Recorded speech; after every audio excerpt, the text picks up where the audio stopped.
Santos, líder de segmento de ultrassom para a América Latina da GE. Eu sou responsável por uma das linhas de ultrassom da GE, que é a Primary Care, equipamentos de baixa complexidade, equipamentos de entrada. Temos aí produto para todas as especialidades clínicas.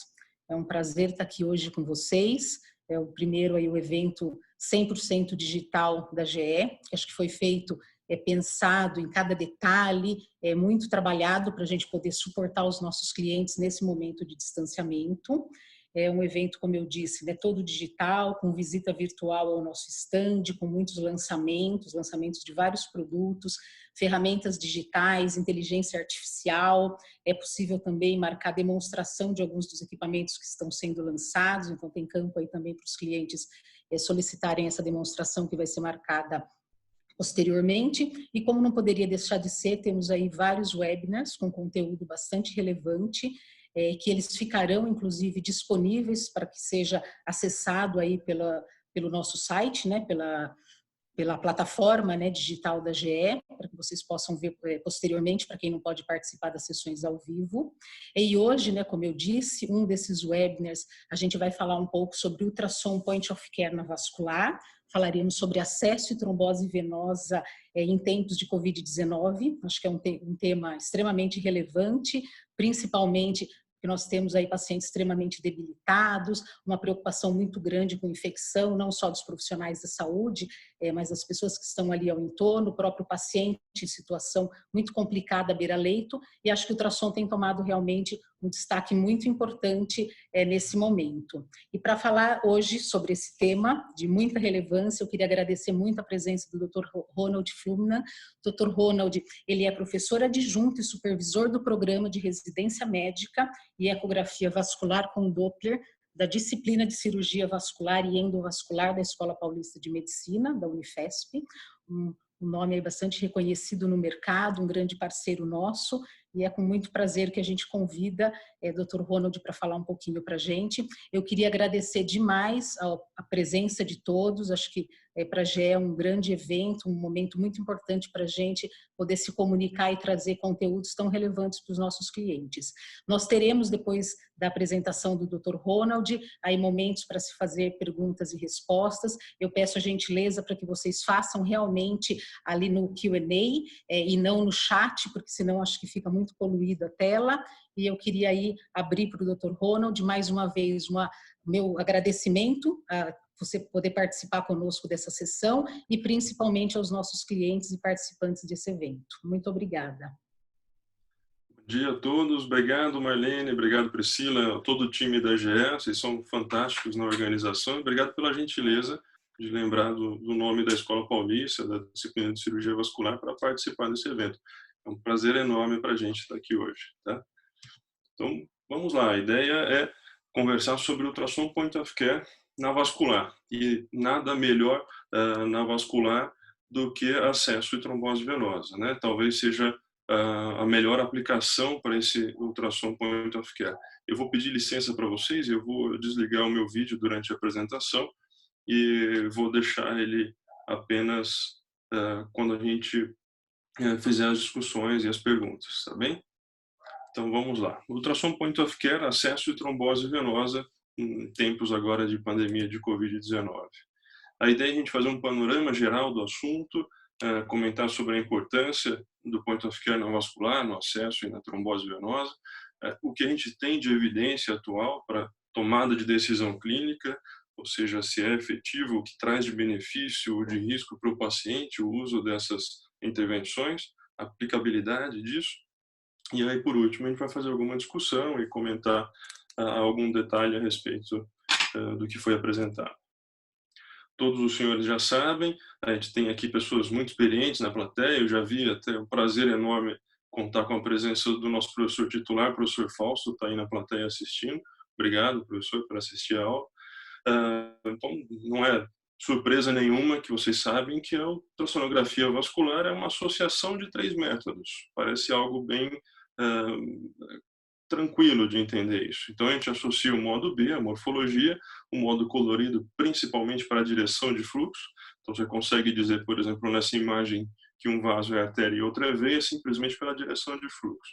E o modo espectral, que te traz dados mais detalhados, velocidade, grau de estenose, índice de resistência, enfim, uma série de outros detalhes que acabam refinando a técnica e o diagnóstico e, por fim, a tomada de decisão. E o ultrassom point of care. Point of care é um conceito, não é novo, já é antigo, mas é tudo aquilo que é feito à beira do leito ou no local de atendimento do paciente. A gente evita um pouco a beira do leito porque essas intervenções, esses exames, esses ultrassons, eles podem ser feitos, por exemplo, em ambiente pré-hospitalar. É muito comum usar isso aí para ambiente pré-hospitalar, para intubação num ambiente fora de hospital, enfim. Isso é considerado um point of care. Uma hemoglobina, um HB num paciente politraumatizado no meio da rua, num acidente de carro, por exemplo, isso te traz informação relevante, objetiva, te adiciona dado objetivo ao exame físico daquele paciente e vai ajudar bastante na tomada de decisão, abreviar o tempo de tratamento, acelerar as intervenções para tratar aquele paciente. Essa é a ideia do point of care. A gente está em tempos agora de medicina baseada em evidência. A medicina atual é baseada em evidência, mas a gente não pode deixar de lado algumas considerações, principalmente de pessoas tão influentes e relevantes para o mundo da medicina como o professor Eugene Braunwald. Eugene Braunwald, para quem não conhece, ele é o titular de cardiologia de Harvard, talvez um dos nomes mais conhecidos na cardiologia internacionalmente, um clínico bem conceituado. E ele publicou no JAMA, agora recentemente em 2018, um artigo desse tipo: é tempo de adicionar o quinto pilar à propedêutica física habitual. Ele acha que a inspeção, palpação, percussão e ausculta, que todos nós já conhecemos bem, não é suficiente.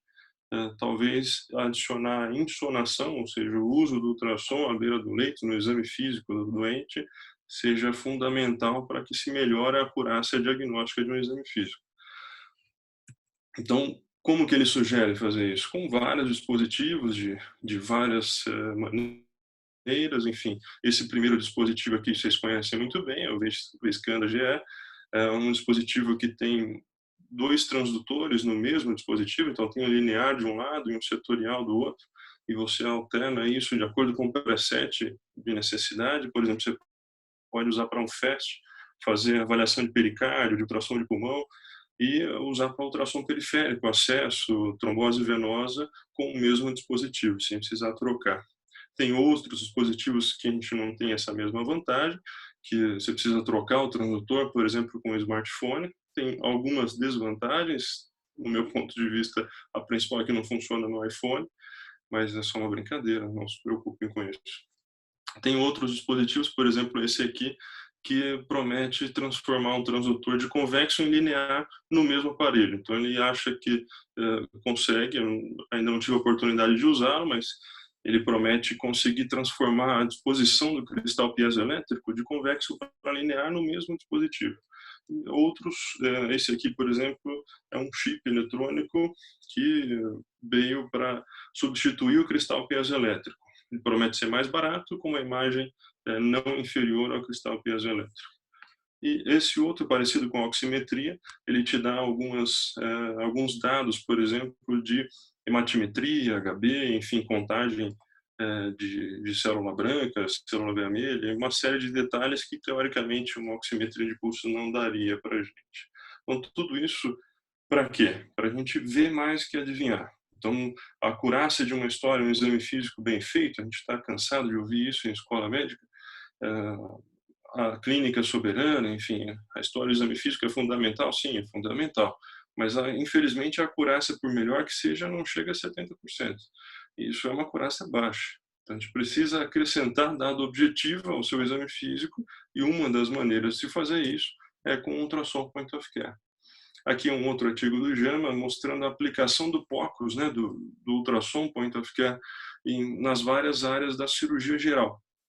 Então, desde 2017, 2018, nas últimas edições do ATLS, o FAST, nada mais é que um point of care no trauma, o FAST já foi incorporado às recomendações do ATLS como algo que melhora a tomada de decisão, que é importante para decidir se vai operar, se não vai aquele paciente. Já foi, inclusive, foco de questão de prova de residência, enfim, uma série de outros detalhes. Agora, em tempo de Covid, o ultrassom de pulmão e de pleura está bem em voga, está bem atual, né? Todos comentando a respeito dos benefícios disso e tudo mais, mas ele já é usado para identificar pneumotórax, por exemplo, pós-acesso, para identificar um hemotórax, um derrame pleural, e à beira do leito do paciente sem precisar deslocar, ou principalmente naqueles pacientes que não se consegue deslocar de repente da UTI por instabilidade hemodinâmica e tudo mais. Na cardiologia, por exemplo, um paciente com insuficiência cardíaca, onde você precisa fazer volume, mas não pode fazer muito volume, senão ele entra em edema agudo de pulmão, enfim. Você poderia usar o ultrassom à beira do leito para controlar o quanto a gente faz de volume, quanto se trata o doente com aquilo. E na vascular, como a gente não podia deixar de lado, uma das principais aplicações é o acesso, seja ele venoso ou arterial. Então, o acesso vascular, de uma maneira geral, é uma das principais aplicações do ultrassom point of care na vascular. E agora, nessa época de pandemia de Covid, não deixa de ser diferente, a gente vai ver por quê. E por que que o ultrassom deveria, ou se já não é, deveria ser recomendado para todos os acessos vasculares? Porque ele reduz em mais de 70% as complicações associadas ao acesso venoso, por exemplo. A outra aplicação do ultrassom point of care na vascular é para o diagnóstico de trombose venosa profunda. Talvez essas são as duas maiores aplicações de ultrassom à beira do leito na cirurgia vascular. E aí sempre vem aquela pergunta: poxa, Ronald, mas eu sou vascular, eu sou cirurgião geral, eu trabalho no pronto-socorro, eu não me sinto confiante em fazer um diagnóstico de trombose venosa e já começar o tratamento, já parenizar o paciente só com a minha avaliação. Mas deveria, porque essa dúvida já permeou a mente de muitos pesquisadores por aí, já tem vários estudos comparando isso. Isso aqui é só um exemplo para vocês, é um estudo que comparou a acurácia diagnóstica de um exame à beira do leito, com um emergencista treinado para fazer ultrassom point of care, e o teste de referência era o exame, a avaliação com um especialista em imagem, com um radiologista. Eu imagino que a maioria na sala seja radiologista, isso é ótimo.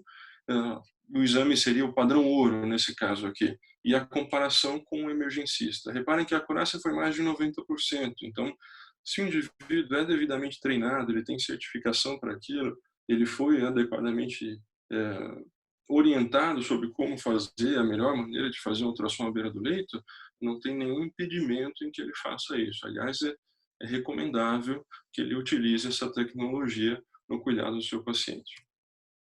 Então vamos lá, voltando para o acesso venoso aqui, a gente tem vários tipos de acesso: periférico, central, enfim, de longa permanência, de curta permanência. Habitualmente os periféricos são aqueles feitos pela enfermagem, enfim, para coleta de exame, para uma hidroterapia, enfim. Mas a gente tem os periféricos os catéteres centrais de inserção periférica, os PICs, que também podem ser utilizados com ultrassom para diminuir hematoma local, diminuir infiltração, enfim, o erro de vaso e tudo mais. Mas a principal aplicação é no acesso central, nesse aqui, onde a gente tem complicações mais sérias, como pneumotórax, hemotórax, desvio de traqueia, enfim, óbito, e o ultrassom acaba diminuindo o risco para esses pacientes. O que a gente quer evitar são complicações desse tipo: trombose venosa central, com uma colateralização enorme de veias na parte superficial, flegmásia, pneumotórax, hemotórax, com necessidade de drenagem pleural.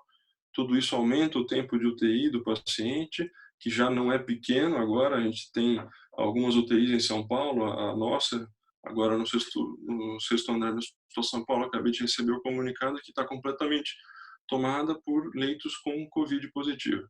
Então, todos esses pacientes já têm uma propensão a ficar um certo tempo, alguns dias, em média 10 a 15 dias na UTI.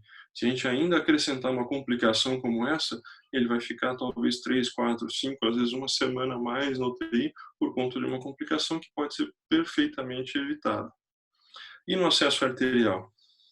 A cirurgia vascular sofreu uma transformação grande nas últimas décadas, sendo que os procedimentos abertos reduziram bastante em número e os procedimentos endovasculares tomaram a dianteira e são os mais frequentemente aplicados para tratamento de aneurisma, de obstrução arterial, enfim. E não só na vascular, mas na cardiologia ou mesmo na UTI, no intensivismo, já que os acessos arteriais, os mais frequentemente utilizados são esses, o femoral e o radial. Reparem que o radial não é só para procedimento de tratamento, mas para coleta de amostra de sangue, para medida de pressão arterial invasiva, enfim. E o índice de complicação não é baixo. Enquanto o acesso venoso é um pouquinho menor, talvez 3 a 4% de complicação, dependendo do serviço, no acesso arterial isso sobe para uns 6% de complicação. Isso é bastante, é muita complicação, que pode ser reduzido. A gente tem que lembrar também que mais da metade dessas complicações de acesso arterial, principalmente no acesso femoral, é pseudoaneurisma. Isso é bom e ruim. É bom porque é uma complicação única e a gente resolve da mesma maneira. Claro que é ruim que não gostaríamos que tivesse, mas isso aqui é um pseudoaneurisma, né? Só para lembrar, quem não está acostumado a ver, o pseudoaneurisma é aquela falha na parede do vaso, onde a gente tem um extravasamento, um vazamento de sangue ali, e aí você tem uma imagem de dupla entrada, né? Ou de yin yang, ou de cul-de-sac, escolham a língua que preferirem para falar isso. Mas a imagem de vai e volta, esse azul e vermelho, na mesma região, onde você tem um orifício único de extravasamento de sangue e acaba o sangue voltando e não consegue extravasar. E isso é um problema grande, porque isso causa dor, pode ter sangramento, baixar HB, precisar transfundir, enfim. Outras complicações do acesso arterial, isso aqui é um caso, infelizmente, é um caso da nossa instituição.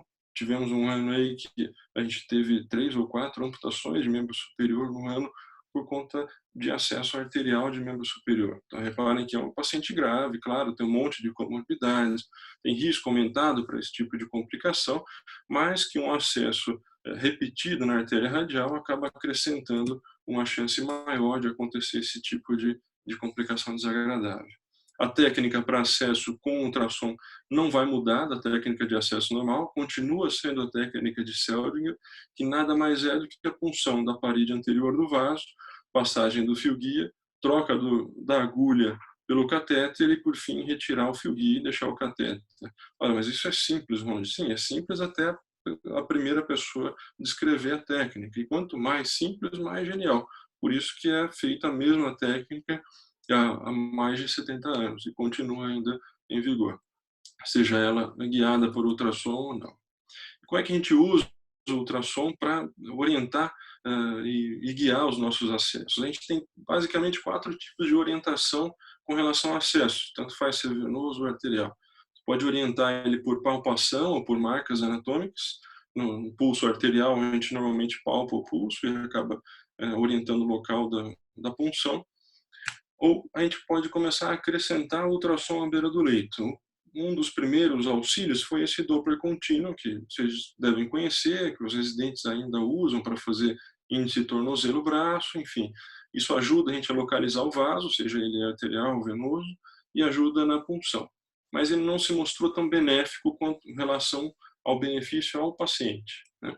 E aí, à medida que a gente adiciona o ultrassom em modo B, que é a morfologia, onde a gente visualiza mesmo o vaso, isso parece ter algum benefício, a gente já vai pontuar especificamente isso. E a maneira de usar esse ultrassom point of care para o acesso, a gente tem 2, basicamente. Essa primeira, onde o indivíduo vai para o setor de imagem, de radiologia, e o colega da radiologia ele identifica os vasos de interesse, a artéria e a veia. Aqui, no caso, a veia jugular é o vaso de interesse, ele identifica a artéria carótida do lado para simplesmente você evitar funcionar a artéria indevidamente. Mas isso não se mostrou tão benéfico. O que parece ter mais benefício ao doente é quando a gente acrescenta o ultrassom ao vivo, em tempo real, durante a punção, durante o acesso venoso ou acesso arterial, que é isso aqui. Tanto faz se a gente vai ver o vaso transversal ou longitudinal, mas você está vendo a agulha toda entrando no vaso de interesse, na veia jugular interna e não na artéria carótida comum. E por que isso foi benéfico? Já tem revisão sistemática de ensaio randomizado, essas revisões Cochrane aqui, por exemplo, mostraram que as complicações gerais de um acesso venoso foram reduzidas em mais de 70% quando a gente acrescenta o ultrassom em tempo real à beira do leito na hora de fazer essa punção de via jugular, por exemplo. Então, é quase que proibitivo num serviço onde a gente tem ultrassom disponível, você fazer um acesso venoso, um acesso arterial sem ser guiado por ultrassom. Ah, Ronald, mas isso não tem disponibilidade em todos os lugares, a gente tem muito local de SUS. É possível que seja assim, mas mesmo em instituições públicas, como o Hospital São Paulo, como, enfim, a Unifesp, a Universidade Federal de São Paulo, a gente tem ultrassom em todos os lugares, praticamente. Então, não tem desculpa para fazer um acesso. A gente brinca com os residentes e fala, olha, vocês não têm desculpa para não usar ultrassom na hora de fazer acesso. Vocês têm ultrassom em todos os lugares aqui. Recentemente, a universidade adquiriu mais 16 dispositivos de V-Scan que foram distribuídos em vários lugares da instituição, centro de simulação, com os residentes da vascular, os pronto-socorros de cirurgia, de clínica, de pediatria. Então, não tem desculpa para fazer um acesso sem ser guiado por ultrassom. Tem algumas instituições aqui em São Paulo que, se você for fazer um acesso sem ser guiado por ultrassom, você precisa preencher uma não conformidade. Você tem que justificar por escrito para a instituição por que você não está usando aquilo, já que foi provado que traz um benefício grande ao paciente. E à instituição também. Isso evita a internação, diminui custo, enfim, uma série de outros detalhes. Aqui só mostrando visualmente para vocês, claro, já conhecem isso, mas isso é um gráfico de floresta, é a meta-análise dos dados daquela revisão sistemática. Cada linha dessa aqui é um estudo individual, a estimativa de efeito, intervalo de confiança, enfim. Quando essa linha cruza, essa linha vertical, significa que não teve diferença entre usar ultrassom e não usar ultrassom. E a gente gera dúvida. Alguns trabalhos não encontraram diferença, outros encontraram, alguns até a favor, contrário a não usar ultrassom, enfim. Mas quando a gente compila todos esses dados de maneira adequada, sistemática, a gente encontra que houve, sim, uma redução de risco de 71% quando se usa ultrassom para punção de veia jugular. Então, não tem mais justificativa para fazer um acesso venoso sem ser guiado por ultrassom, se você tiver aquilo disponível. Mas e para criança? Será que vale a pena usar ultrassom também para punção arterial em criança? Normalmente os vasos são bem menores, tem uma certa dificuldade, principalmente quando é neonato, né, em UTI, neonatal e tudo mais. Será que vale a pena? Então, essa outra revisão sistemática Cochrane mostrou que você consegue acertar na primeira tentativa em quase 100% dos casos se usar ultrassom. E se reduz mais ainda, se reduz praticamente 80% a chance de complicação como isquemia e hematoma em crianças com punção arterial se você usar ultrassom. Então, não tem justificativa para não usar isso mesmo em criança. Com relação à punção arterial em adultos, aquela que eu comentei, para se tratar, enfim, aneurisma, as angioplastias de uma maneira geral, os dados são um tanto mais esparsos, mas parece também ter uma certa vantagem em relação ao uso do ultrassom quando se compara a palpação ou a técnica de marca anatômica que era o tradicional, né? E como é que a gente faz isso na prática? Basicamente, você vai visualizar a agulha de duas maneiras, in plane ou out of plane. O que seria o in plane? In plane é quando a agulha de punção está no mesmo plano do feixe de ultrassom. É simplesmente isso, ou seja, você deve ver toda a agulha durante o procedimento. Você vai visualizar a agulha toda de maneira longitudinal em direção ao vaso de interesse. E o vaso pode estar de maneira longitudinal ou transversal. Isso é indiferente. A posição do vaso não interfere, mas continua sendo uma técnica in plane, porque a agulha e o plano de ultrassom estão no mesmo plano tridimensional. Isso por isso chamado in plane. Essa técnica in plane é preferível em alguns guidelines de emergencistas de UTI do que a outra out of plane, que é essa aqui. Porque na out of plane é possível também, é factível usar com efeito benéfico ao paciente, mas ela parece ser um tanto inferior à in plane, porque você não visualiza a agulha toda, você vê apenas o ponto de intersecção entre o plano de ultrassom e a agulha. Então é o que a gente vai ver, esse pontinho brilhante, que é esse ponto de intersecção entre os dois planos. E o que a gente quer evitar com isso na punção arterial, nesse caso, principalmente na femoral, é o pseudoneurismo. É interessante falar isso porque o ultrassom ele foi feito para diagnóstico, ele é muito utilizado para diagnóstico, mas nessa situação aqui ele também é usado no tratamento. Não só para evitar a complicação, mas para tratar as complicações. Então, reparem que já tem, de novo, evidências de certeza moderada, mostrando que a melhor maneira de se tratar um pseudoneurisma de artéria femoral é utilizando ultrassom, a gente vai ver como. Então, o ideal é que, de início, a gente tente a compressão com ou sem ultrassom, isso é indiferente. Se não conseguiu, na falha dessa primeira tentativa, aí sim vale a pena a injeção de trombina guiada por ultrassom. E como que é isso na prática? Vou mostrar um caso real para vocês. É uma moça de 38 anos, puérpera, ela já tinha arritmia antes da gravidez, aí ficou grávida, precisou cursar lá a gestação, teve o parto, ficou tudo bem, e aí durante o puerpério, lá 30, 40 dias depois do parto, resolveram fazer a ablação do foco de arritmia dela.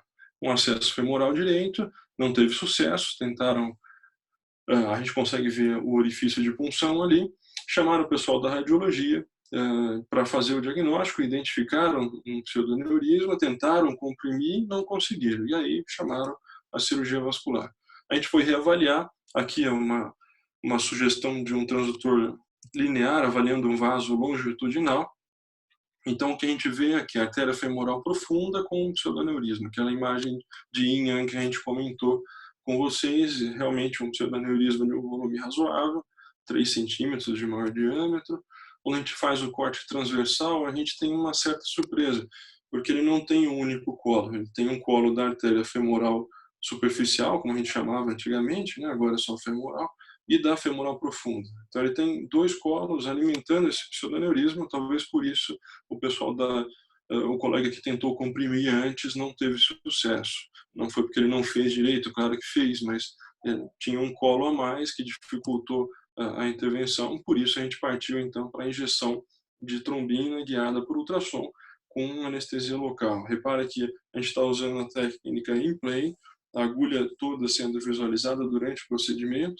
A gente entrou na região do pseudoneurisma e injetou o selante de trombina, esse aspecto hiperecogênico que os senhores estão vendo aqui dentro. Isso já oclui o fluxo no pseudoneurisma e está resolvido o problema do paciente. Então, uma cirurgia que antes a gente precisava levar ao centro cirúrgico, com anestesia geral, ou um bloqueio com hack e sedação, transfusão de sangue, um corte enorme, dreno, risco de infecção, isso tudo foi reduzido a menos de 15 minutos de procedimento com anestesia local e o paciente conversando com a gente. E o resultado disso qual foi? Então, o resultado antes e depois. Isso aqui é um controle de 24 horas, o pseudoneurisma completamente ocluído, num corte transversal, também o pseudoneurisma completamente ocluído, preservando os vasos de origem, a femoral profunda, a femoral, com um sucesso técnico e clínico da paciente, ela acabou tendo alta em 24 horas. Então, com relação ao acesso, ao point of care para acesso, a gente tem que o ultrassom à beira do leito, ele identifica, ele reduz as complicações de acesso venoso e provavelmente a de arterial também, embora essas evidências do arterial ainda sejam um pouco mais restritas, que a ultrassonografia vascular, ela faz diagnóstico, mas ela também é útil no tratamento, não só para evitar complicações de um tratamento já decidido, mas como para tratar possíveis complicações futuras. Que os selantes percutâneos, eles são, sim, uma ferramenta bastante interessante para tratar essas complicações, mas que a gente ainda precisa de uma evidência robusta para acesso arterial em adultos. E isso motivou o grupo da Escola Paulista a dar um start para essa revisão sistemática, que acabou de publicar o protocolo agora, mês passado. É uma colaboração internacional entre a Cochrane no Brasil, a Cochrane Heart e a Duke University nos Estados Unidos, para tentar encontrar as melhores evidências a respeito do ultrassom arterial guiado, do ultrassom à beira do leito para guiar uma punção arterial em adultos, né? Agora, partindo para o nosso segundo tópico, né, da aplicação de point of care para trombose venosa, é claro que vocês já estão cansados de saber o que é trombose venosa, mas só para lembrar que o tromboembolismo venoso é uma entidade nosológica única que envolve 2 outras, a trombose venosa profunda e a embolia de pulmão. Não necessariamente elas ocorrem ao mesmo tempo, na mesma sequência ou como está no livro. Às vezes o paciente se manifesta apenas com embolia de pulmão, ou apenas com trombose venosa, enfim. E qual a importância disso? Isso já era importante em tempos de Covid e agora ficou mais ainda. Já era a terceira causa de óbito cardiovascular no mundo. É a principal causa de óbito evitável num paciente internado. Então, por isso, qualquer hospital que a gente entrar hoje, seja ele de qualquer região, em qualquer situação financeira hospitalar, ele vai ter um protocolo de profilaxia de TEV. Não é à toa, é porque é a principal causa de óbito evitável no paciente internado, por qualquer motivo. E se o paciente teve embolia de pulmão, além da trombose venosa, a mortalidade dele aumenta em 18 vezes. Isso é muita coisa. Esse paciente ele tem quase 1/3 de chance de recorrência, de ter um segundo episódio de trombose ou de embolia de pulmão, com uma mortalidade em 30 dias que pode chegar a 10%. Então, isso é bastante relevante atualmente, por isso que é tão estudado e por isso que a gente precisa acrescentar detalhes como ultrassom para melhorar o tratamento desse paciente. Com o envelhecimento populacional, isso tende a ser ainda mais relevante. Esse aqui é um dado interessante de 3 hospitais da Alemanha, agora em abril, né? Eles publicaram a incidência cumulativa de episódios trombóticos em pacientes com Covid internados em UTI. Então, eles pegaram 3 hospitais da Alemanha, pacientes com Covid confirmado, com um teste de PCR confirmando Covid, e acompanhar esses pacientes com relação às complicações trombóticas, sejam elas venosas ou arteriais. Então, eles viram o desfecho cumulativo de embolia de pulmão, TVP, infarto do miocárdio, acidente vascular encefálico cerebral e a embolia arterial de membros inferiores. E compararam isso e acharam essa incidência altíssima de 31% de eventos trombóticos em pacientes com Covid. E aí sofreram algumas críticas, algumas discussões a respeito da metodologia, e aí o mesmo grupo repetiu esse estudo e continuou acompanhando esses pacientes. Foram quase 190 pacientes nesses 3 hospitais, e aí eles republicaram isso na mesma revista, agora pouco tempo depois, 20, 30 dias depois, falando, olha, realmente a gente não estava tão certo naquilo lá, não é 31%, é 49% de evento combinado em paciente com Covid. Ou seja, quase metade dos pacientes graves com Covid vão ter complicação trombótica, seja ela arterial ou venosa. E qual a principal complicação trombótica desses pacientes? Quase 90% dessas complicações foram embolia de pulmão. Então, são microtromboses ou tromboses grandes nas artérias pulmonares. É claro que vocês já estão acostumados, mas o score de Wells é o que guia a história de exame físico quando a gente tem uma suspeita de trombose venosa. A maioria dos pacientes que a gente atende acaba chegando com tromboembolismo com uma trombose de membro inferior. Não vou me ater aqui a esse critério, mas o que é importante disso? Que ele te dá 3 scores: baixa probabilidade, moderada ou alta probabilidade de o paciente ter trombose venosa. E o que eu quero dizer para vocês é que isso vai ser um diferencial na tomada de conduta. Então, um paciente que tem baixa probabilidade de trombose, você pode usar, de repente, o dedímero para descartar a trombose e dar alta para o paciente. Mas o que chama mais atenção é que em qualquer etapa desse processo de diagnóstico de trombose venosa profunda, o que é decisivo para o diagnóstico é o dúplex venoso.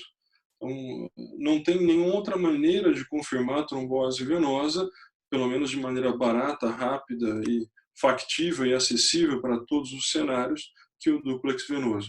Mas a flebografia é o exame ouro, claro, mas ninguém vai fazer uma flebografia em situação habitual para fazer confirmação de trombose venosa profunda, claro, só em exceções, né? Então, o dúplex é o papel central para diagnóstico de trombose venosa. E por que ele pode ser feito por qualquer indivíduo treinado e certificado para fazer isso?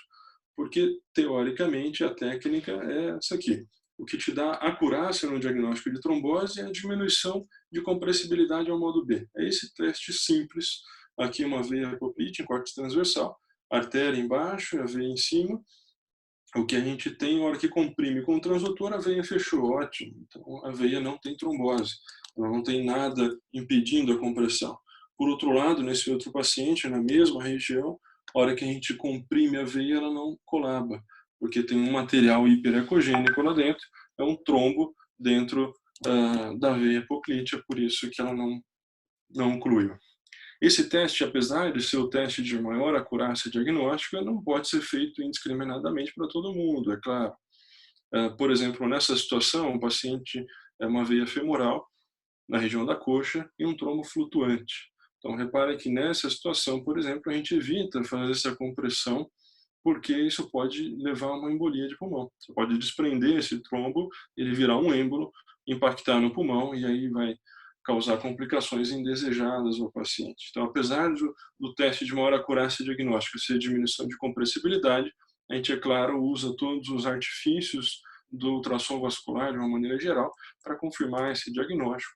Por exemplo, no modo colorido, você pode comprimir, esse é um teste de compressão de jugular, já com modo colorido, fica mais didático para ver, né? A gente, é claro, usa também a parte espectral para ver a fasicidade respiratória. Esse é um dado interessante. Aí tem aquela discussão, por exemplo, num paciente com suspeita de trombose de membro inferior. Vale a pena fazer bilateral ou não? Já tem trabalhos mostrando que quase 1/3 dos pacientes tem trombose assintomática no membro contralateral. Então, vale sim fazer bilateral e não só o membro que está assintomático. E outro detalhe com relação à fasicidade respiratória: se o paciente tem queixa naquele membro de trombose venosa, você vai fazer o exame e tem uma assimetria de fasicidade, ou seja, um membro perdeu a fasicidade respiratória e o outro preserva, vale a pena avaliar a região mais amontante, na região ilíaca ou cava inferior, porque pode acontecer trombose isolada de ilíaca, né? E aqui associando os dois assuntos da nossa conversa de hoje, né, acesso e trombose venosa, não podia deixar de falar, é um exemplo para vocês de uma paciente também jovem que estava em hemodiálise e há poucos dias veio com história de dor e edema de membro superior. E a gente foi fazer uma avaliação, ela tinha uma trombose de veia jugular na região do acesso venoso central. Isso são situações clássicas que todos já viram, já participaram, mas tem outras situações pouco habituais. Por exemplo, um paciente que foi fazer uma ablação de variz de membro inferior por espuma e acabou evoluindo num controle já desse procedimento, completamente assintomática, mas evoluiu com um trombo flutuante na junção, na crosta dessa fena, quase entrando já na femoral. Repara que o fluxo no modo B da veia femoral é atrapalhado, vamos dizer assim, por esse trombo. Então aqui a gente não vai comprimir, porque senão pode embolizar também. Outras situações menos usuais, menos comuns, mas que a gente precisa tomar cuidado e se atentar para isso, são queixas de paciente. Essa paciente é interessante, é uma paciente também feminina, 37 anos, que chegou com queixa de dor e edema do pé esquerdo. Isso há 2 dias. Ela já tinha passado em 2 outros serviços com avaliação de ultrassom venoso de membro inferior, que não fizeram nada de errado, fizeram perfeito, a técnica correta, de tornozelo à região inguinal, e não descreveram nenhum sinal de trombose venosa. Mas é aqui que fica a mensagem. Da mesma maneira que vale ao cirurgião vascular acrescentar dados como ultrassom no seu dia a dia, vale também ao radiologista acrescentar práticas pouco habituais, como tirar a história, conversar com o doente, examinar o doente e talvez se atentar mais à queixa dele do que necessariamente o pedido que ele recebeu para fazer.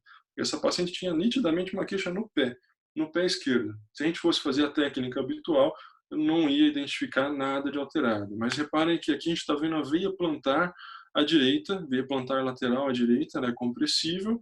A hora que a gente olha a queixa do paciente, no pé esquerdo, tem uma trombose de veia plantar do lado esquerdo. E aí você consegue confirmar que ela realmente fez uma trombose venosa no lugar onde ela tinha queixa. Aí merece tratar ou não? Isso é uma outra discussão que a gente não vou comentar aqui agora. E só para mostrar para vocês, isso aqui são imagens recentes agora, 25 de maio, de um trabalho que está sendo feito na Escola Paulista com pacientes com Covid internados em UTI, onde está sendo aplicado o ultrassom à beira do leito, point of care, para diagnóstico de trombose venosa. E aqui uma veia pré e pós-compressão na região na pulpite num desses pacientes.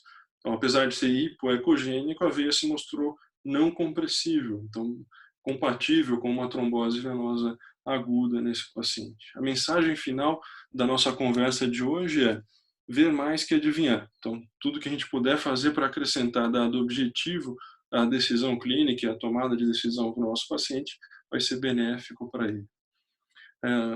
É claro que para fazer isso a gente precisa de certo treinamento. A gente faz isso na Escola Paulista. Um dos lugares para se fazer isso é o Centro de Habilidades, que é esse lugar aqui bastante interessante, onde se aplicam esses dispositivos e outros. Um espaço vai ficar agora em torno de uns 500 metros para uso de simulação e habilidade, bem interessante para graduação, para residência, para pós-graduação e para treinar os futuros médicos tomadores de decisão clínica. A ideia é sempre melhorar. Então, se a gente pudesse, com uma certa ousadia, melhorar o Rembrandt, a gente talvez faria a aula do professor Tupi agora com ultrassom à beira do leito, né? Então, eu agradeço, muito obrigado e estou aberto à discussão, às perguntas que vocês quiserem. Dr. Ronald, super obrigada, excelente realmente aí a aula, os esclarecimentos. Temos aqui algumas perguntas que eu vou direcionar para o senhor aí para o senhor poder fazer os comentários. Bom, a primeira dela, quais são as chances de uma trombose venosa ou embolia pulmonar tornar um paciente asmático? Uma pergunta difícil essa. Em números, eu não vou saber dizer para você, mas uma complicação importante, talvez uma das mais relevantes da embolia de pulmão, e não da trombose, é a hipertensão pulmonar. E aí sim, a hipertensão pulmonar pode ter alguma relação com o paciente asmático, enfim. Outra questão que a gente precisa lembrar é que o paciente de base asmático, ele tem mais risco, claro, de complicação pulmonar, de complicação respiratória. Se esse paciente ele tem já COVID, se ele está com dificuldade respiratória por causa disso, acaba piorando essa queixa, pode piorar o risco e tudo mais. Agora, trombose venosa e asma, não me lembro de nenhuma relação causal. Talvez o mais próximo disso seja a embolia de pulmão complicando com a hipertensão pulmonar. Perfeito. Tem mais uma pergunta aqui, aliás, aos participantes, se quiserem fazer, tem aí o espaço de perguntas e respostas, o Dr. Ronald vai estar aqui disponível para responder, tá?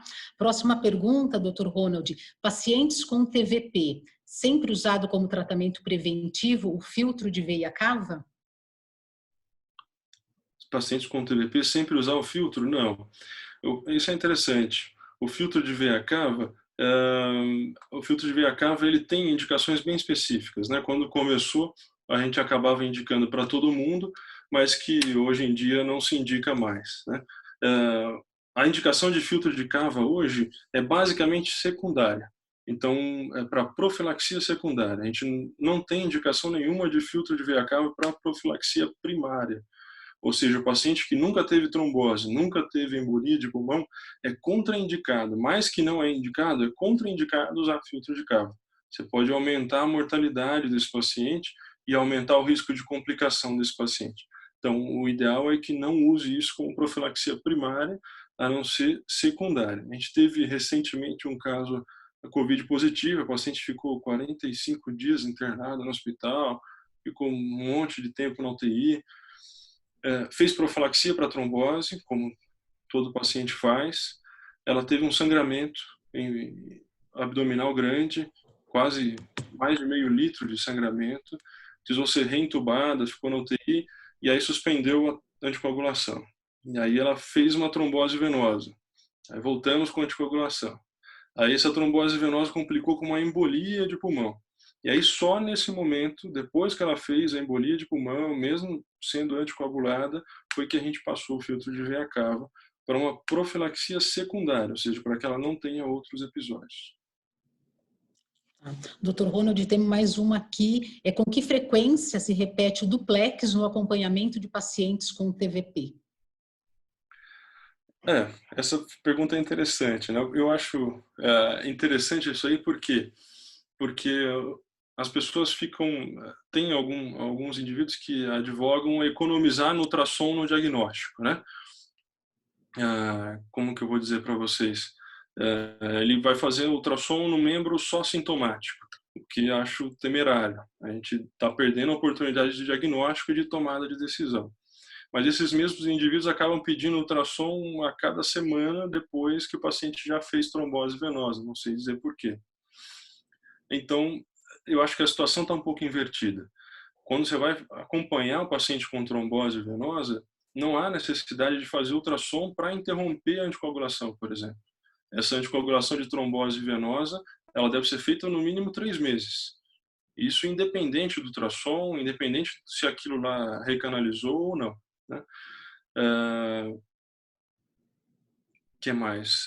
Esse ultrassom de acompanhamento, ele acaba sendo feito mais se o paciente tem piora clínica, né? Então, se ele tem queixa de edema, de dor, enfim, de membro inferior, você acaba repetindo o exame de ultrassom para ver se ele não fez uma retrombose, se aquilo é uma síndrome pós-trombótica, se ele teve alguma lesão de válvula depois da trombose, mas não é usado para, de repente, decidir se vai parar a anticoagulação ou não. É isso que é uma dúvida interessante. A gente fica na ansiedade de querer ajudar o paciente e acabar fazendo exame toda hora. Mas é muito melhor você fazer mais exame no diagnóstico antes, na suspeita, porque você vai conseguir confirmar e tomar a decisão melhor, do que depois que já confirmou, ficar fazendo o exame a toda hora, de repente, para mudar a medicação. Isso não vai mudar muita conduta. Perfeito. Bom, temos várias perguntas aqui. Paciente com clínica clássica de TVP, porém com achado negativo ao ultrassom. Repetir em quanto tempo? Repete, por favor, Marlene, desculpa. Paciente com clínica clássica de TVP, porém o achado negativo ao ultrassom. Então, em quanto tempo deve se repetir? Bom, teoricamente os guidelines falam em 12 horas. Você deve repetir em 12 horas. Mas é difícil saber, né? Só o dia a dia. Esse último lá, essa imagem de point of care que eu mostrei para vocês do V-Scan, desse trabalho que a gente está fazendo na Escola Paulista, foi uma situação assim. A gente fez o exame num dia, o V-Scan mostrou que tinha trombose, aí foi confirmar com o exame habitual, detalhado, com outro colega, e ele não viu trombose. Ele achou que não tinha, que a gente estava enxergando demais. Aí ficou aquela dúvida, a gente decidiu confiar no exame padrão, né, que é o ideal, e aí repetiu o V-Scan no dia seguinte e confirmou a trombose, realmente tinha trombose, o V-Scan estava certo. Então, enfim, não tem uma regra, os guidelines falam em 12 horas, você confirma ou repete isso aí, mas você pode fazer isso a qualquer momento que você achar que é pertinente. Dr. Ronald, estão perguntando aqui também quais são os modelos dos transdutores para a ultrassonografia pulmonar. Então, o clássico descrito para ultrassonografia pulmonar é o ultrassom convexo. Por quê? Você imagina num ultrassom, numa sala de trauma, num pronto-socorro, que você vai ter dispositivo com um transdutor linear e um convexo. E aí acaba que o convexo é usado para transdutor de pulmão. Mas no caso do V-Scan, que ele tem o setorial para isso, foi feito para isso, você pode muito bem usar o transdutor setorial que ele tem para fazer ultrassom de pulmão, não tem problema nenhum. A gente teve até um workshop há pouco tempo com os residentes, com uma cardiologista da Escola Paulista, a doutora Amanda, que treinou eles nisso, no ultrassom de pulmão, de coração, enfim, com o V-Scan, com o setorial do V-Scan. Muito bom. Há indicação de segmento sob o ponto de vista vascular para os pacientes após Covid? Manter profilaxia? Por quanto tempo? É uma dúvida muito pertinente. Ninguém sabe ainda. Essa é a verdade.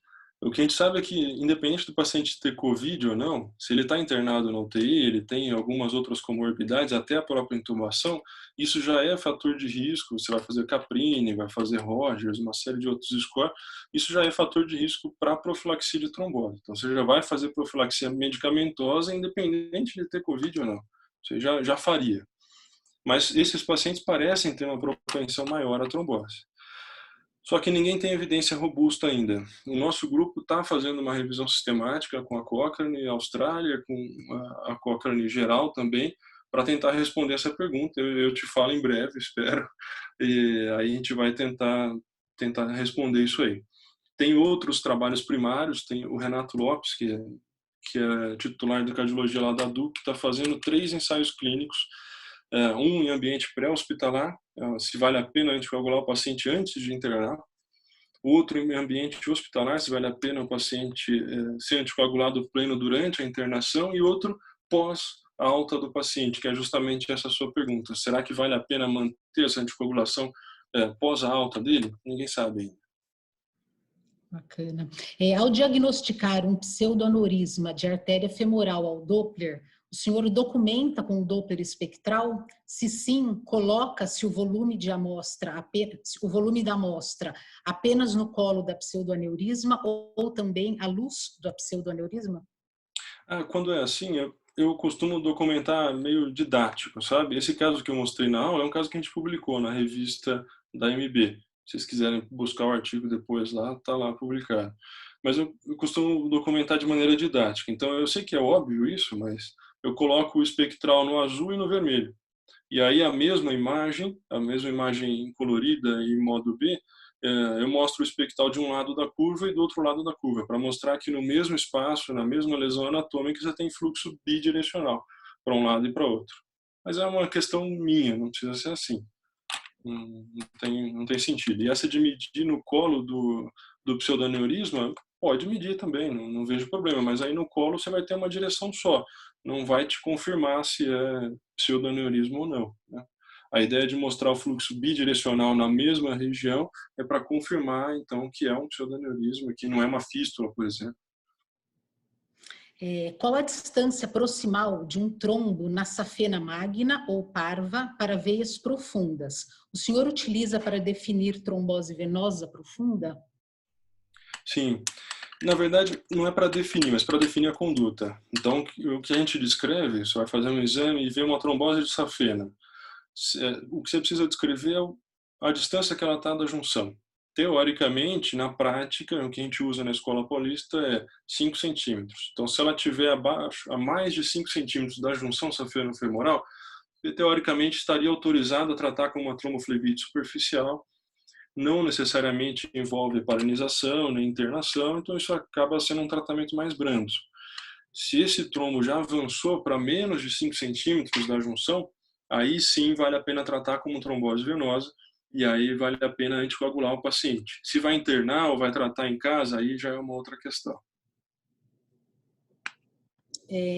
Tem uma outra pergunta aqui, se no seu serviço tem laudo de exame point of care ou se vocês fazem registro dos achados no prontuário na evolução? Essa é uma dúvida interessante, porque a gente não tem nenhum modelo de point of care, a gente acaba usando os modelos diagnósticos de laboratório mesmo, que a gente usa, tem um setor de ultrassom vascular na Escola Paulista, que é chamado de laboratório de fluxo, e lá tem alguns modelos, a gente acaba usando esse modelo de ultrassom venoso mesmo. Como o ultrassom point of care, às vezes, é um exame reduzido, né, vamos dizer assim, você acaba fazendo não a avaliação completa, até porque não dá, porque o paciente está na UTI, então você faz em 2 ou 3 pontos, femoral, pulpite, você acaba resumindo esse laudo, mas não tem um modelo específico. Qual é a distância entre o transdutor e o ponto de entrada da agulha na pele, na técnica Implane? Tá. Isso é interessante, né? Não tem receita de bolo isso aí. Mas, para quem tá começando a fazer punção guiada, se quiser uma receita de bolo, é matemática. É só você fazer um triângulo equilátero, né? Então, se você quiser, é possível para quem está começando. Eu acho que dá mais trabalho, mas, enfim, é possível. É matemática. É só você medir a distância da profundidade do vaso, onde você quer puncionar. Não na parede do vaso, mas o ponto onde você quer que chegue a sua agulha. Você mediu aquela profundidade, você dá a mesma distância do transdutor para onde vai entrar na pele a sua agulha, correto? Então são 2 lados de um triângulo de 90 graus. E aí você angula 45 graus a sua entrada de agulha, você vai fazer um triângulo equilátero, teoricamente você vai acertar aquele ponto que você queria. É uma maneira de se pensar de fazer essa punção guiada. Não faço isso direto, acho que você fazendo ao vivo ali. Essa paciente do filtro que eu comentei, por exemplo, foi uma paciente difícil, uma paciente obesa, que o acesso de veia femoral dela deu trabalho, guiado por ultrassom, no ambiente de hemodinâmica, mas deu trabalho. Então, a gente precisou usar uma agulha longa, porque não chegava na veia. Então, essas adaptações de acordo com o paciente são importantes. Doutor, tem uma pergunta aqui bastante interessante. Gostaria de saber sobre linhas de pesquisa sobre ultrassom point of care e Covid-19. pelo fato de uma alta incidência de eventos tromboembólicos nestes pacientes. Acho que tem falado muito disso, né? Como é bem interessante isso. Como o Covid é uma doença há pouco tempo, assim, a gente teve em poucos meses essa pandemia, então não tem muita pesquisa específica com Covid. A gente pesquisou um pouco para fazer esse bate-papo hoje e não vi nada muito assim relevante para mostrar para vocês, por isso que eu não trouxe aqui. Tem já algumas revisões sistemáticas comparando, por exemplo, o point of care com 2 ou com 3 pontos. Será que vale a pena usar só 2 ou 3 pontos? Aparentemente não tem diferença. Então, o diagnóstico de point of care para TVP com 2 ou 3 pontos é o mesmo, a acurácia, né? 2 ou 3 pontos significa V femoral e poplite ou V femoral, poplite e tibial posterior. Então, parece que não faz diferença, que tanto faz você fazer 2 ou 3 pontos. Mas isso são dados muito esparsos, ainda o pessoal está tentando fazer e melhorar. Espero que a gente consiga fazer mais isso. Vamos lá. Como diferenciar trombose venosa aguda e retrombose em pacientes com sequela de TVP? Esse é um dos principais motivos de fazer o exame não econômico no primeiro diagnóstico. Porque imagina, se você fizer, o paciente tem queixa em edema em uma perna, você examina só aquela perna, tem trombose, ótimo, você começa a tratar. Aí ele piora a queixa na outra perna. Aí você vai fazer o exame da outra perna, tem trombose. Mas será que é uma trombose recente ou é aquela já antiga que você só não fez o diagnóstico? Então, por isso que na primeira chance que você tiver suspeita de diagnóstico, não economiza nesse primeiro exame. Isso é bobagem. Tem que fazer o exame bilateral, no mínimo, de membro inferior. Tem alguns colegas, o Dr. Ramaciotti, por exemplo, ele fala, Ronald, se for fazer em mim, faz bilateral e cavo ilíaco também. Porque você pode ter trombose de ilíaca isolada. Então, vale a pena você não economizar nesse primeiro acesso. Então, como diferenciar a retrombose da trombose aguda? Tem algumas maneiras. A clássica de artigo, de trabalho científico, é a diminuição de compressibilidade. Então, você faz a compressibilidade no primeiro diagnóstico, diminuiu, aquela medida é comparada com a compressibilidade nas medidas futuras. Teoricamente, se aquilo vai reduzindo com a absorção do trombo, é o mesmo a trombose, aquilo foi diminuindo. Se aumentar, aí acaba sendo uma nova trombose. Doutor Ronald, tem uma pergunta aqui que eu gostaria que o senhor respondesse. Os aparelhos de Doppler portáteis são suficientes para diagnóstico e guiar punções? Acredito que sim, por isso que a gente está usando, né? E mais do que a opinião do especialista, já tem alguns trabalhos comparando isso, mostrando a acurácia diagnóstica tanto dos portáteis quanto dos fixos para diagnóstico de trombose e para acesso.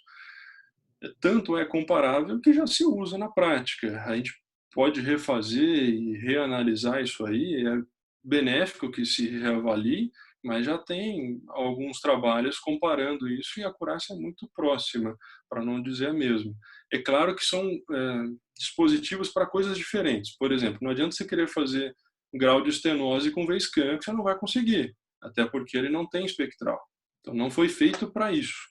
O V-scan ele foi feito para point of care. É uma outra questão. Então, ele só tem modo B e modo colorido. Para diagnóstico de trombose e para acesso, como a gente conversou aqui, é perfeitamente recomendável e utilizado.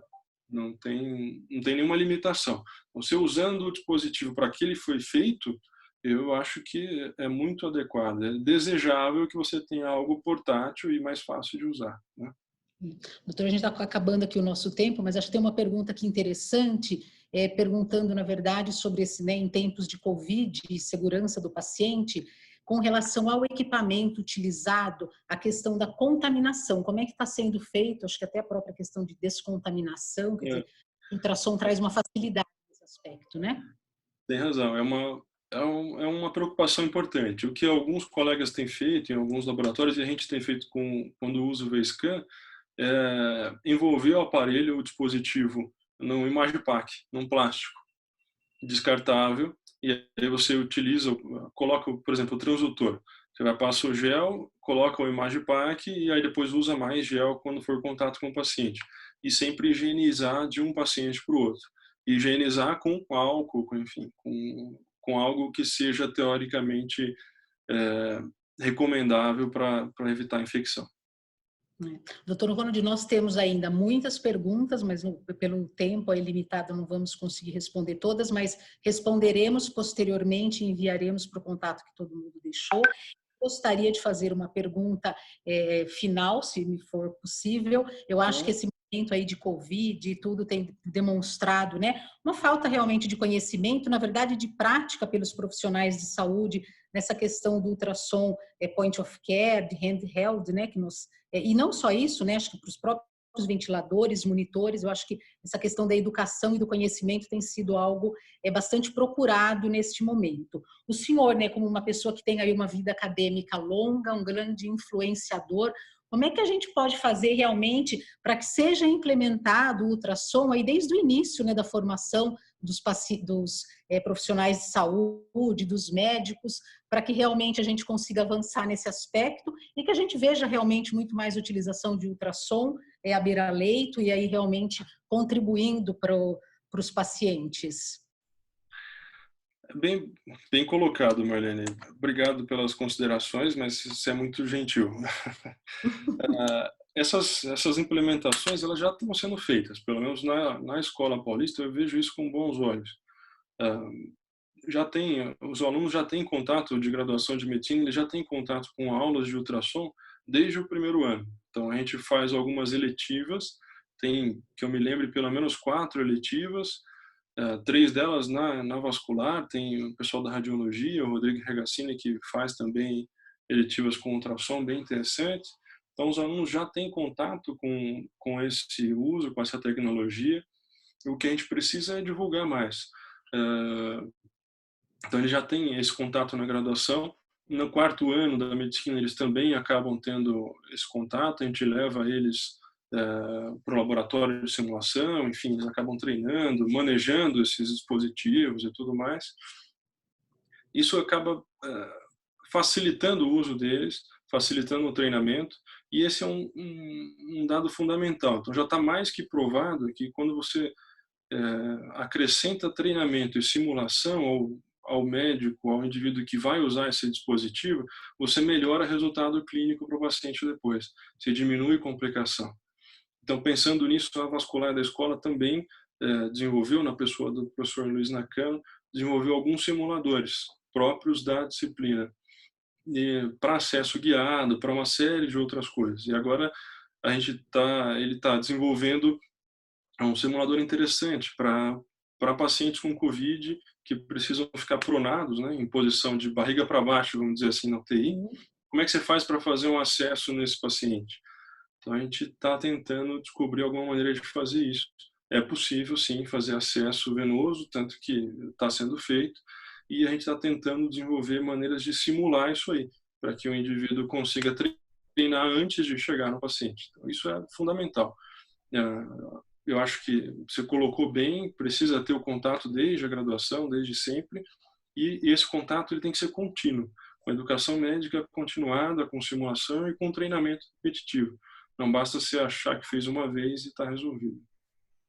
Não, muito bom e é bacana, acho que a GE tem essa questão da educação continuada e parceria aí com os nossos clientes, porque realmente a gente acredita muito nisso, né?